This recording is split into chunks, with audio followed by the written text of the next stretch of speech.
ان کو عقل ہی نہیں ہے, پتہ نہیں کون لوگ ہیں جو عمران خان کی بات مان کے مینار پاکستان چلے جاتے ہیں.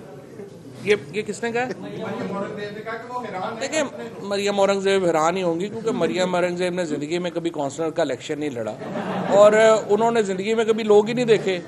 سب سے زیادہ لوگ جس میں انہوں نے بات کی ہے وہ 7 ہوتی ہیں, جس میں مریم, ہنا اور یہ 5-4 بیٹھ کے دوسروں کے میک اپ ڈسکس کرتی ہیں. اس کے علاوہ تو ان کا کوئی اور تجربہ نہیں, انہوں نے کیا باتیں کی. اصل حیرانگی کی یہ بات ہے کہ مریم اورنگزیب حیران ہے. جو حقیقت سارے پاکستان کو نظر آ رہی ہے وہ ان کو نہیں نظر آ رہی. بٹ صاحب جو حکومت ہے وہ تمام سیاسی اور معاشی حالات کی ذمہ دار آپ کو قرار دے رہی ہے کہ عمران خان کی وجہ اس پہ جواب معاشی صورتحال پیدا ہوئی, سیاسی ہوئی, اس وقت جو بھی معاملات ہیں وہ عمران خان اور آپ لوگوں تو پھر سانو ہی دے دیو حکومت. اچھا یہ اس سے ایک بات تو ہمیں ماننی پڑتی ہے کہ ان